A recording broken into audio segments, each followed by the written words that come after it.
Okay, so this video is going to be about showing people who choose to want to learn.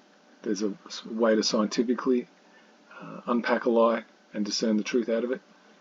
If that's what you're interested in learning and tooling up, then this is going to give you some tools to do that. The essence of this video is to unpack the lie of the original sin that most people have been programmed to believe, and show you that the original sin is moral relativism, not that whole Garden of Eden BS that you were given, and then all the destructive behaviors that have come out from that belief in that Garden of Eden BS story. So if you're someone who still believes in that, this is not going to be a video you're going to enjoy, so I highly recommend you switch off now. Okay, so let's start with this story. I really love this. It's one of my favorite ones I've heard all year, so here we go. The lie said to the truth, "Let's take a bath together. The well water is very nice." The truth, still suspicious, tested the water and found out it was really nice. So they got naked and bathed. But suddenly the lie leapt out of the water and fled, wearing the clothes of the truth. The truth, furious, climbed out of the well to get her clothes back. But the world, upon seeing the naked truth, looked away with anger and contempt. Poor truth returned to the well and disappeared forever, hiding her shame.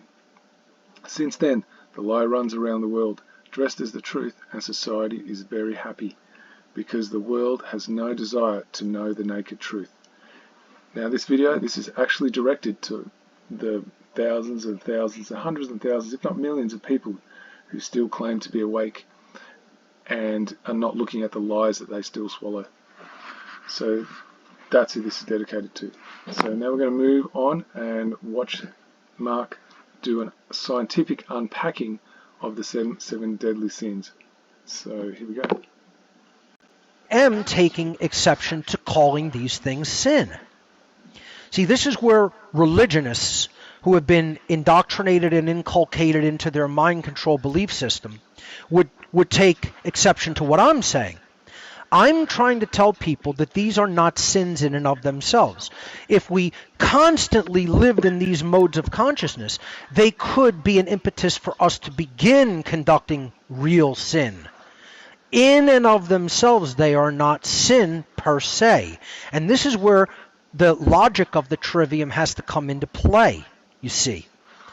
So just before we go ahead, I have spoken about the trivium. Mark talks about this backwards and forwards, so now you're going to get a demonstration of what that actually looks like. Because if we can't apply the logical transforms to understand that these are behaviors that are conducted upon the self, not others. The definition of a sin, again, a transgression against natural law, is an action that does initiate harm against another sentient being, meaning they can't be actions that we perform to ourselves. Okay? If we do it to ourselves, it can't be defined as a sin. It is a vice. That is the difference between a vice and a sin. And what Roman Catholic ideology in particular, and in general, most of the Christian religious tradition, what I call churchianity. It is not true esoteric Christianity, but churchianity. They give us these false definitions of sin. And in telling us that these are immoral behaviors in and of themselves, it leads to all kinds of confusion in the general population about morality. Then when someone like myself comes along and says, hey folks, morality is intimately and inextricably interconnected with human freedom, you get a bunch of people that go, here's another religious nutter. No, this isn't religion. This is a science defined by the trivium method to help people understand objective morality so that they create freedom instead of tyranny. That's what the understanding of natural law is, a science. In that sense, I'm a moral scientist. I'm not a religionist. I think religion is the root of our problems, and religious thinking needs to go away if we're going to evolve as a species. So please don't confuse what I'm saying with religion just because I'm talking about objective morality. Objective morality is a scientific understanding, not a religious belief. So that's some really critical information there. Moral scientist, I really love that term.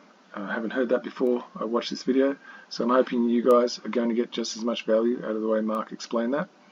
So it's really critical to understand that as soon as somebody else tells you what a moral thing is, if they're dictating it to you and trying to get a bunch of people to accept it, that's your first clue that this has got nothing to do with morality, because we are all born with that innate capacity. We come pre-stamped with that innate capacity to know what something is and isn't, when something is moral and something isn't.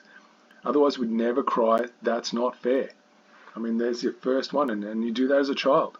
You scream out even before you have language skills, right? You know when something's innately not fair. You're pre-stamped with that knowledge. You do not need to have it dictated to you. So that's the first thing you need to look out for. Is if someone's dictating, it's written it down in some book, what's a laundry list of what's moral, you have moral relativism right there. That's what legislation is. That's what the Bible is. Any other religious text, whatever you want to call it, it's all moral relativism. No different to if you believe that your job as a good person is to make other people happy. That, again, moral relativism. So let's move on to Mark now, breaking it down. And we're going to prove this here. So let's look at these behaviors in turn. From a logical point of view, here we're applying the transforms of step 2 of the trivium process, logic. Okay? So let's look at each behavior in turn. Is pride a behavior we do to someone else? Once again, you wouldn't want to constantly dwell in the modality of counterproductive pride, like thinking that you're way better than you actually are and you're actually doing in the world, right? That's not going to motivate you to do any better, right? But if you have done really well from an objective point of view, and you have gotten what you want accomplished and you've done it to the best of your ability and it's very well done, even from other people's perspective, assessing it all together and just about having agreement universally that you've done a brilliant job. You could take pride in that work. Okay? It's something that is not necessarily the initiation of any harmful thing against another, right? Counterproductive pride, you're going to basically diminish what you could be doing better, right? That's why there's a good form of pride, there's a bad form of pride. But I don't think anybody disputes that this is an internal emotion that one feels toward oneself, right? We're just applying this simple logic. Is this done toward the self internally? Is it an emotion that exists purely internally within the self? Or is it an action, a behavior that you do outside of yourself toward someone else? I don't think anybody's going to say that pride itself is something that you do to someone else. It is an emotion. Pride is a noun. It's not a behavior. It's not a verb, right? Okay, so before we go on, I want to give some clarity where Mark didn't give clarity, because to me there's some critical information missing here that's going to help understand this even better. Now remember, if you're a Satanist, if you're a mind magician, you need to get people to have a confused understanding of the meaning of words, because without that confusion, then they can't be confused, so you need to have them confused.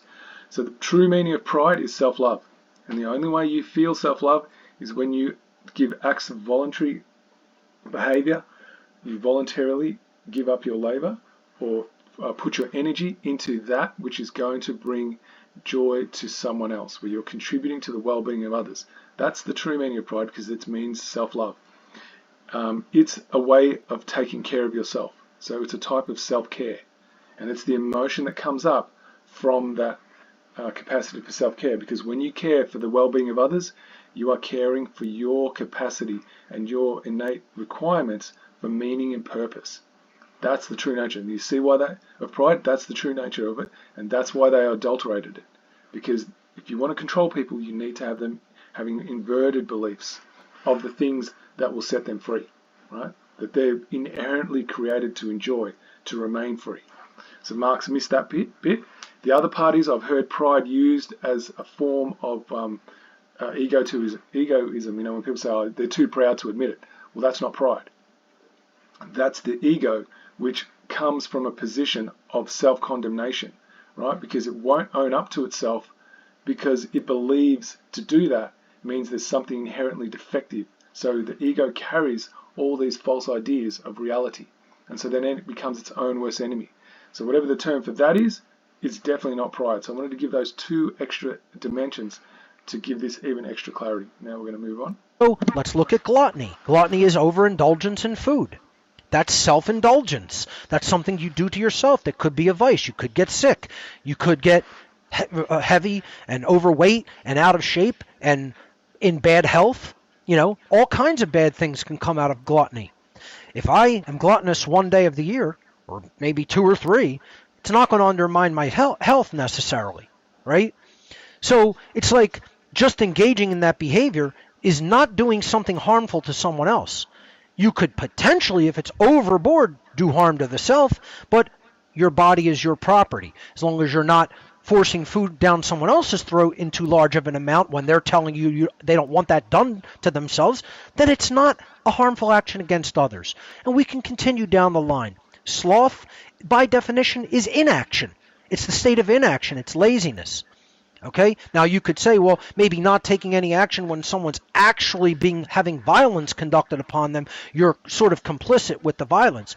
That's a rare exception to the rule. Sloth just generally means you're lazy, you're in a state of inaction. You're not actively harming someone else.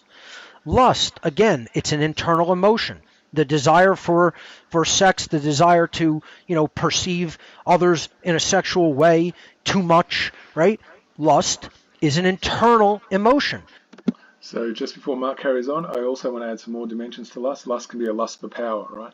It can be a lust for status. It can be a lust for something that is still self-indulgent.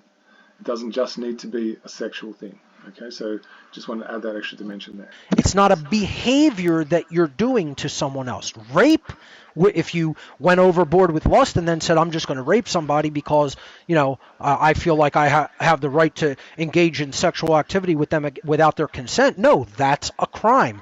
That's a transgression against natural law. Lust in and of itself, an internal emotion, not an outward behavior toward others. So it cannot be a transgression against others. Anger, again, an internal emotion. Different kinds of anger. Anger over trivialities and nonsensical things, just because you want to placate your emotions or rage against something that isn't even really truly important in the world, just from your own whims. That's counterproductive anger, right? Righteous indignation about a matter of true justice in our world. That's a righteous form of anger that could compel someone to then take true right action against injustices and iniquities in our world. So anger could be a positive thing. But again, I don't think anyone would argue it's not an act against others. It's an internal emotion. Jealousy, the same thing. Another internal emotion. I could be jealous of someone else's skill sets as a presenter and say, boy, I wish I had that ability. Boy, I wish I had that knowledge and know-how. Boy, I wish I could present like that and make slides like that. That's just an internal emotion. They might never even know that I'm jealous of them. And it could compel me to go and do good things, right? So bad jealousy is like you're worried about trivial things. You're just wanting what other people have just because they have it and you don't. And just physical possessions, And it's like, then, okay, if it leads to you going and saying, I'm going to take something from someone else, well, then that's theft. So before Mark carries on, I want to give some extra definition to jealousy, which he's not covered here. Jealousy, the idea that there's a good and a bad, I actually don't agree with that. What he's talking about could be reverence, when you have a reverence for what other people do and it inspires you. Then you will be motivated to go and act out of that place of free will choice. But jealousy in of itself means there's some kind of type of thinking where you believe you're lesser of value than someone else. That kind of thinking never leads to doing anything fulfilling. It's not possible because that energy is self-condemnatory, if that's a word. I think I might have just made that up. So anything where there's condemnation, you cannot grow and expand and do anything with your creative capacity. The laws of nature are set up that you cannot do that. It doesn't happen that way. So I wanted to show that I'm not in agreement with Mark there. I have a different understanding of it, which makes a lot more sense to me. So just wanted to put that out there for anyone else who, might want to expand their knowledge and see, if there's things that I'm putting here that help give clarity in ways that you otherwise wouldn't have. And that's a transgression. But the internal emotion of jealousy itself is not a sin. It cannot be because it's not even an action. Jealousy is an emotion, it's not an action. See, this is where the confusion of emotion and action comes into play. And that plays such a big role in how our society doesn't understand true morality. And then greed, another form of self-indulgence like gluttony, right? But just with things and possessions. And again, that is a form of a behavior, but it's not an action that's taken against others. Okay, we have to understand if we are doing these behaviors to ourselves, they are vices. These are definitions of vices, of specific instances of vices, and there's many others. But vices themselves are not immoral acts against others. Okay? This is something, again, you wouldn't want to dwell in all the time. That might debauch and debase the self, but it's still not violence against others. It's not violating anyone else's natural rights. Okay, so the one thing that Mark didn't cover in here, I'm not sure why, but I'm going to do it, and that is that all these things that are listed here are a result not of our natural state, but of a mind virus, of a type of thinking. When I say pride, I'm meaning the way that the Satanists are projecting pride to be something where you have these blockers where you are not going to own up to yourself and take personal responsibility for, the things that you do. I'm meaning in that term, not the true term of what pride is, and that's self-love. The way that it's been structured, the only reason they are seen as something negative is because there's a type of thinking that comes from a mind virus that we've all been infected with, because we've all been born in captivity, and we can only know the reality that we live through the bars of the cage, our mental cage that we live in. Right? And until you can free yourself of the mental cage, you're only going to see the world the way you've been programmed to see it. And there's different levels, right? Some people at different levels, they're able to see some of the programs, but they're not able to see the others. So the point of the work I do is to help pull away all the different layers of how it's there present in your day life. So this is just another version of that.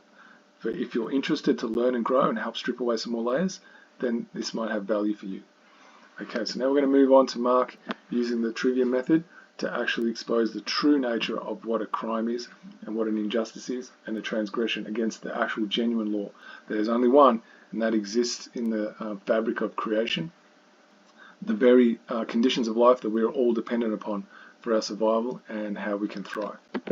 Let's look at the real 7 deadly sins, the heart of the entire presentation here. What does constitute violations of natural law and others' rights?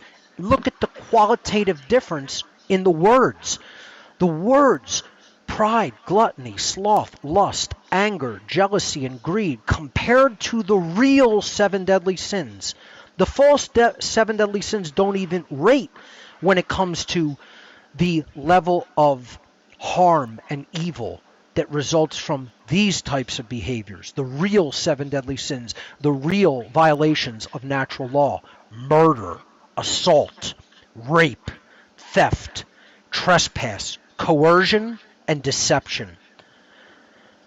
I think anyone logically, even looking at the qualitative difference between the vices versus the real sins, if they're being honest with themselves, is going to realize there's zero comparison.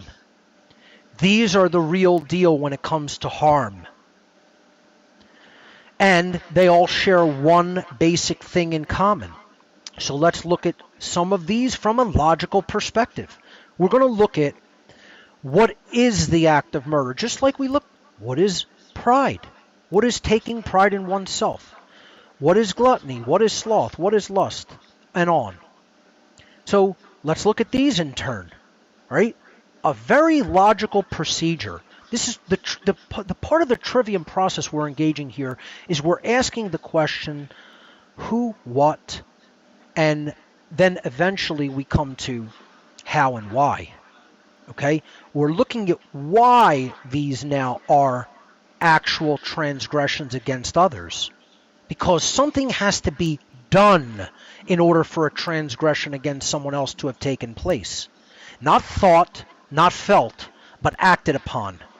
That's why sins are actions. Sins aren't thoughts, sins aren't emotions, sins are actions.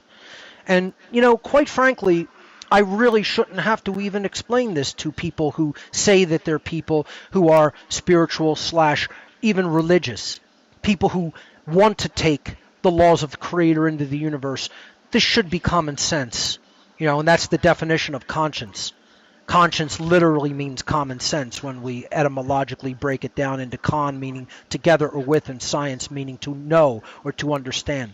And this is the problem, is we've lost the common sense of what the true sins are, what violations against natural law are. And that's why we do them, and we continue to condone when other people do them, namely when government performs these behaviors. We say that's perfectly justifiable and acceptable because they have some kind of magical rights that everyone else doesn't have.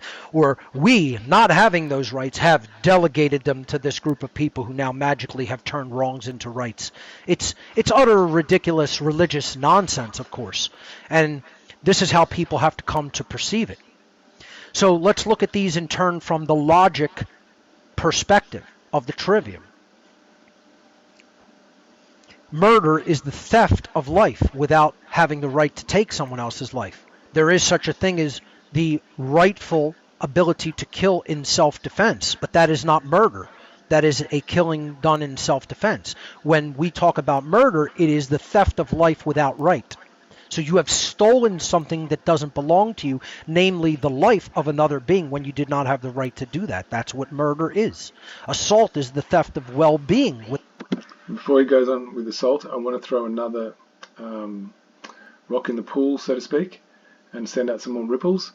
And that is to understand that murder is the shortening or the ending of one's natural lifespan.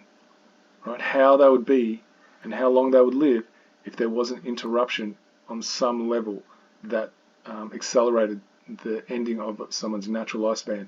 So what could that be? That could be all the poisons that we've been ingesting for years, the vaccines, that obviously that's pretty obvious now, but what about the ones we all didn't know about when we were little, right? That could be that. The food supply, how it's been, corrupted, the soil, the water, the air.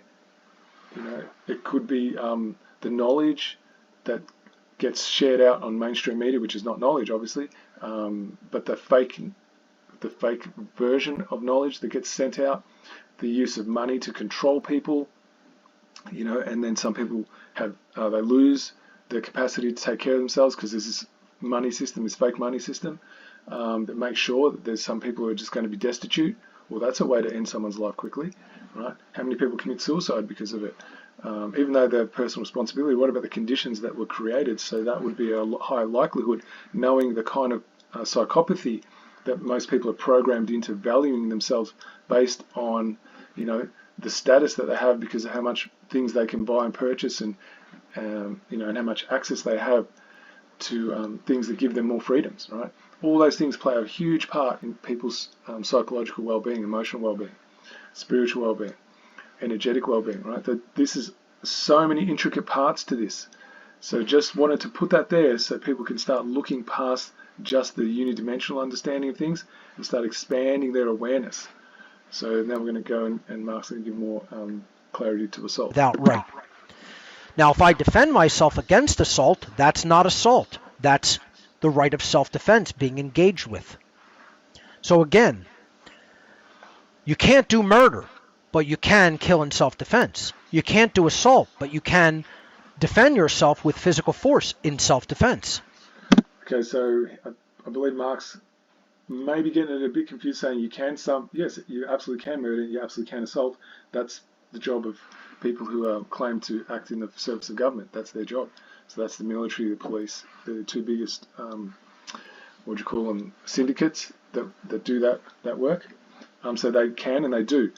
I believe Mark's talking about you as an individual defending yourself. Then it's not called murder. It's not called assault. That's the distinction I just want to make in case there was confusion there.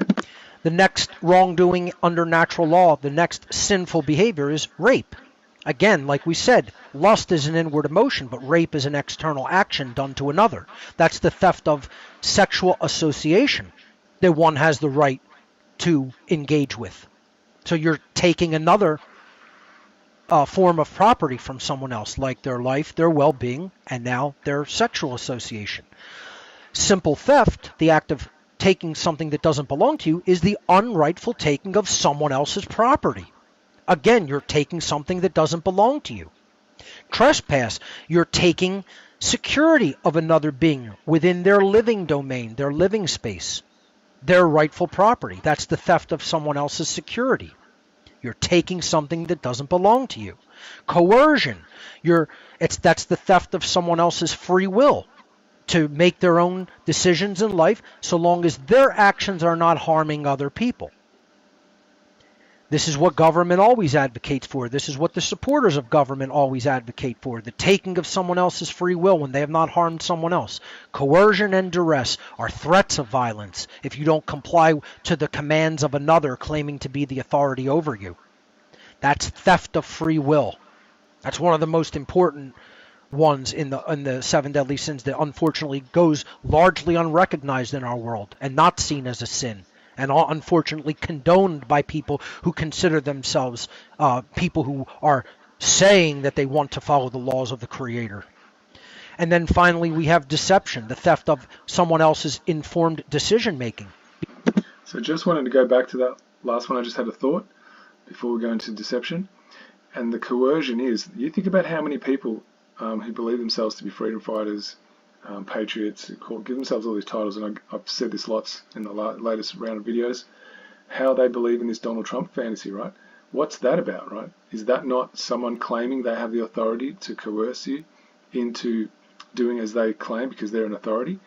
But how are they selling it? But that's you giving power back to the people, right? I mean, how many people are still caught up in that where we go one, where we go all illusion that got so much uptake?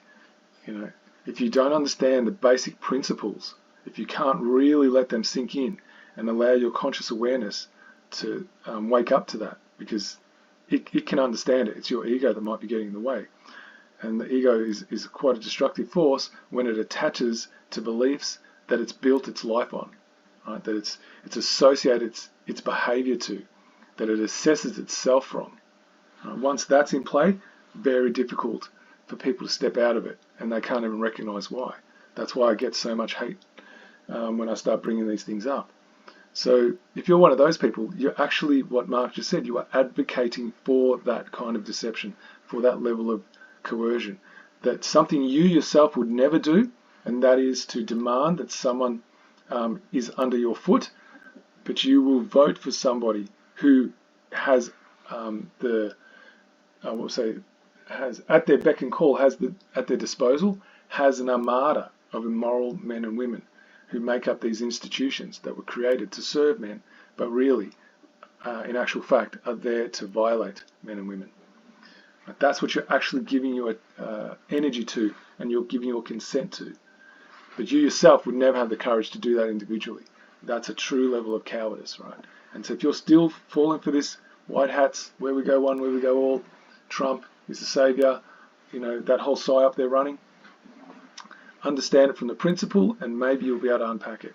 Anyway, we're going to finish up on deception. Because you're giving them false information, misinformation, lies, and willingly doing that, knowing that they're false and misleading, so that someone else makes incorrect decisions. And that is the commonality between all of the wrongdoings listed. From a logical perspective, they all share one common characteristic. You're taking something, by engaging in those behaviors, you are taking something that does not belong to you rightfully. You are stealing, you are engaging in theft. Theft is the root of all sin. If theft is not taking place, there is no transgression taking place. And this is a very difficult one for most people to see. It's because they haven't logically thought it through with the trivium process to a great enough extent. And this is the crux of the entire presentation, folks. Religious people want to say that things are immoral, when if that behavior has been engaged in and conducted, nothing has been stolen. Okay, so what I'm about to show you next, it's going to be a pretty good test to see if you have been sucked in to moral relativity. I'm not saying this one is the only one, or moral relativism, should I say. This is not the only one, but it's a high triggering one. So that's why I've put it in. This is going to be a great test to see what happens to you internally. If you're still watching this and you believe that you're not someone who can be fooled, this is why I've put this in. But there's other ones I could include as well. So I'm just going to go with one that's quite common. Religious people want to say that things are immoral, when if that behavior has been engaged in and conducted, nothing has been stolen. One of the examples I always give, even though I don't engage in it and it's not my preference, homosexuality is a right. To say that someone cannot engage in a consensual behavior with another adult is trying to coerce them against their free will. Whether you like the behavior or not, whether it suits you, whether you find it comfortable or, something that is within your preferences, it doesn't matter how you want to word it. It's not somebody doing something harmful to someone else. See? So it can't be considered immoral. Immoral means someone's rights are being violated. So in a consensual sexual act between, homogeneous beings in gender, how could it be an immoral act? It's immoral only when it's forced upon another, when it's initiated without consent. If it's consensual between adults, it's a moral behavior, because that's the definition of morality, an action that does not initiate harm against another. Rape is not simple homosexual behavior. If one man rapes another man, that's rape. If one man rapes a woman, that's rape. If a woman rapes a woman, that's rape. The act is non-consensual. The act is initiating harm against another. That's rape. Any form of consensual sexuality between two people, that's a right. Religions can get as upset as they want about that. You're still wrong. The problem is people don't understand the actual breakdown of what moral behavior means versus what it's not. That's the problem. So since theft is the root of anything that is an immoral behavior, what by definition, from a logical standpoint, must be the root of virtue? The understanding of property. Property and its understanding is the root of all virtuous behavior. If we truly understand what we really own versus what we really don't own, most of the violence of the world will go away in the snap of a finger. Overnight, practically. And this is the problem. People don't understand property and property rights. All rights are property rights. All virtue stems from understanding what our property is versus what it is not. So ultimately, in the very end analysis, in our rhetoric, right? We did the grammar stage of the trivium in the first part of the presentation, the logic stage in the middle. And this has to be our rhetoric. This has to define our behavior moving forward if we truly understand what the real 7 deadly sins are and what the real transgressions against natural law truly are. Ultimately, learning and applying objective morality and natural law is 100% entirely about understanding what one's rightful property truly is versus what one's rightful property absolutely and definitively is not. The understanding of rights all stems from the understanding of property. And that's why the word proper or rightful is in the word property. And the suffix ty, etymologically, if you research it, actually means power, true power. True power stemming from what is right. Literally is what the word property means if you break it down etymologically. Which is why the understanding of words is beautiful, because it helps us to really understand what they mean in spirit. If we fully understand and value our rightful property, then we will naturally extend that accurate understanding to the property of all other sentient beings. We will not violate their life. We will not violate their rights. We will not violate their freedom. We will not violate their property rights. We will not coerce them. We will not deceive them. We will not steal from them. We will not diminish them. That is what our rhetoric is to do. Once we understand, we have the grammar in hand, and we understand logically what rights are and what they are not, our behaviors have to be brought into alignment with them through a full understanding of property. And in doing so, we will then, as a species, hopefully, cease to violate the one true law of morality. Don't steal. Don't take that which does not belong to you to take. Don't condone it when others are doing it. Then we might move into a free and prosperous world based on real justice, based on natural law. Okay, so just to finish up, I wanted to add another thing about the understanding of property. What else is your property? It's your thoughts, your intentions, and your actions. Now, the Satanists know that because you have a conscience, only you can be responsible for your thoughts, because your conscience is the ultimate authority. And if you don't align your thoughts with your conscience, and which is neutral, if you align your conscience with your thoughts, which are corruptible, then the responsibility, the karmic consequences that nature's going to dish out will fall on you. That's why all the effort is in purifying your mind. They put it all into that. The majority of it's there. Obviously, they use fear through physical intimidation and obviously acts to terrorize and traumatize you, absolutely. But that's only to control your mind. Your consciousness cannot be corrupted. It's uncorruptible, but your mind is. And your mind, which has corrupted thoughts, will trigger emotions that will get you to take action. So if you are interpreting reality through a corrupted mind, that responsibility is on you. No one can make you do it. That's the beauty of the game. That's the eloquence of it.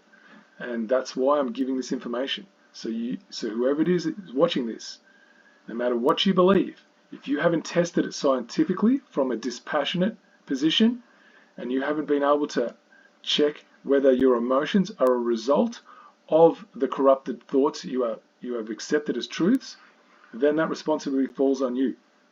No one can take that from you, regardless of what excuses you come up with. Right? That's not the nature of reality. It doesn't work that way. Whether you want to keep believing it, that's totally your choice. But if you are, just be aware that only you can be responsible for the consequences. No one else can. Now, if you're serious about finding a way to get rid of these people who are the mind magicians, right, who keep doing this, then I suggest you stick around, because until that external trauma inducing goes away, this mind that we have is going to keep getting corrupted and poisoned, right? And then that's going to drive all the other things and squash our consciousness and disavow the consciousness. So if you're interested in actually ascending to be able to attach dispassionately to conscience, your consciousness, right, then I suggest you keep watching. Okay, so if you're looking to find some kind of guidance about moral principle, and that there is actually a structure in place that was built on moral principle, where the system of governance, which just means system of public servants and administration of how services will be delivered to the people equitably in order to advance the quality of all lives equally. This site has got plenty on it. I'm just going to quickly, I'm not going to go too much into it because I've done plenty of other videos about that. But here we go, it's already standing on principle, you can see that. Unifying our community. It talks about the 1901 Australia Crime Punishment Manifesto, which is the 1901 Commonwealth of Australia Constitution, so it talks about why that's a fraud and how that's just more enslavement. And then you've got participate in our police letter campaign. If you want to do that, you can click on that, take you right there, subscribe to the mailing list. As you go back up here, you can see all the different places you can look into. And so anyway, that's for you to discover in your own time, but just giving you a resource. It's magnacarta1215.com. There you go.